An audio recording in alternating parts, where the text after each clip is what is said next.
Assalamualaikum warahmatullahi wabarakatuh. Allah subhanahu wa ta'ala menciptakan siang dan malam bagi banyak orang sebagai waktu untuk istirahat.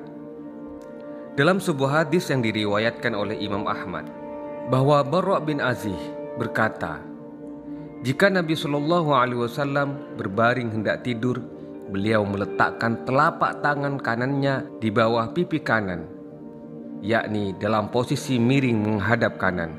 Kemudian berdoa yang artinya, ya Allah, lindungilah aku dari pedihnya azabmu pada hari engkau bangkitkan hamba-hambamu.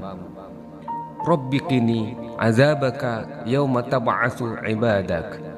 Dalam kitab Zadul Ma'ad yang dikarang oleh Ibnu Qayyim al-Jauziyah, bahwa Rasulullah SAW tidur di awal malam dan bangun pada pertengahan malam kedua. Beliau bangun dan bersiwak, lalu berwudu dan sholat sampai waktu yang diizinkan oleh Allah. Beliau tidak pernah tidur melebihi kebutuhan, namun juga tidak menahan diri untuk tidak tidur sekedar yang dibutuhkan.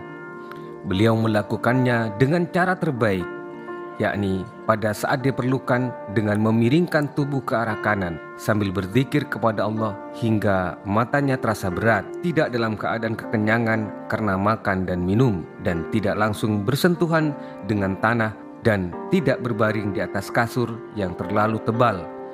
Beliau memiliki kasur kulit berisi sabut. Beliau juga membaringkan kepalanya di atas bantal. Terkadang beliau meletakkan tangannya di bawah pipinya. Mengapa Rasulullah SAW tidur ke sebelah kanan? Hal ini dimaksudkan agar makanan bisa berada pada posisi yang pas dalam lambung, mengendap secara proporsional. Setelah itu Rasulullah tidur miring ke kiri sebentar agar proses pencernaan makanan lebih cepat karena lambung mengarah ke liver. Baru kemudian dilanjutkan dengan berbaring ke sebelah kanan agar makanan lebih cepat tersuplai dari lambung. Jadi berbaring ke sebelah kanan dilakukan di awal tidur dan akhir tidur. Terlalu banyak berbaring ke sebelah kiri membahayakan jantung dan menyebabkan seluruh organ mengarah ke jantung. Bahkan banyak unsur tubuh yang menyerang jantung. Sementara tidur yang terburuk adalah tidur terlentang. Tiduran terlentang tidak menjadi masalah sekadar untuk beristirahat sejenak, bukan untuk tidur. Lebih buruk lagi, tidur tengkurap. Dalam Musnad dan Sunan Ibnu Majah diriwayatkan dari Abu Umamah bahwa ia menceritakan, Nabi pernah lewat di hadapan seorang lelaki yang sedang tidur menelungkup di dalam masjid. Maka beliau menyepaknya dengan kaki sambil beliau bersabda, bangun atau duduk.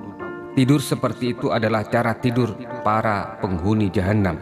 Hadis riwayat Ibnu Majah. Apakah Rasulullah SAW tidur waktu siang? Ada yang berpendapat bahwa tidur siang itu ada 3 macam: khuluk, khuruk, dan humuk. Khuluk adalah tidur di tengah hari. Disebut khuluk karena itu adalah kebiasaan Rasulullah SAW. Sementara khuruk atau tidur perusak adalah tidur di waktu duha sehingga mengganggu aktivitas dunia dan akhirat. Sementara humuk atau kebodohan adalah tidur di waktu asar. Ada ulama as-salaf yang menegaskan, siapa saja yang tidur sesudah asar lalu akalnya dicabut, hendaknya ia hanya mencaci dirinya sendiri. Tidur pagi dapat menolak rezeki, karena itu adalah waktu mencari rezeki, waktu dibagi-bagikannya rezeki. Maka tidur pada saat itu dapat menolak rezeki, kecuali karena suatu alasan atau karena kebutuhan mendesak. Selain itu, tidur di pagi hari amat berbahaya bagi kesehatan, karena badan dimanjakan dan otot-otot menjadi rusak sehingga harus diperbaiki melalui olahraga. Tidur di bawah sengatan matahari juga dapat memancing penyakit terpendam. Tidur antara sinar matahari dengan tempat teduh juga tidak baik.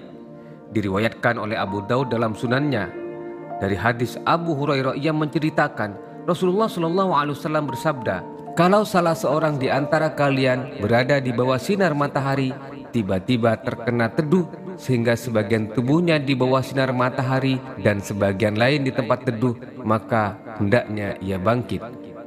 Dalam Sahih Bukhari dan Muslim Diriwayatkan dari Al-Bara bin Azib bahwa Rasulullah SAW bersabda, "Kalau engkau menuju pembaringan, hendaknya engkau berwudu seperti wudu hendak solat.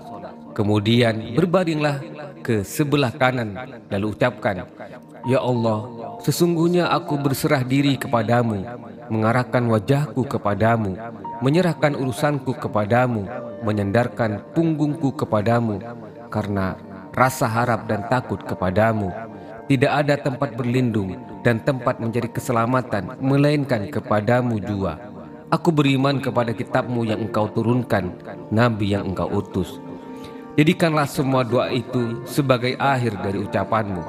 Kalau di malam itu engkau meninggal dunia, engkau meninggal di atas fitrah." Dalam Sahih Al-Bukhari dari hadis Aisyah diriwayatkan bahwa Rasulullah SAW seusai melakukan sholat sunnah fajar, beliau berbaring dengan posisi miring ke sebelah kanan. Allahumma salli ala Sayyidina Muhammad wa ala alihi wa sahbihi wasallim. Demikianlah beberapa cara tidur Rasulullah SAW dan manfaatnya bagi kesehatan kita. Wassalamualaikum warahmatullahi wabarakatuh. Sampai jumpa di kisah Rasulullah berikutnya.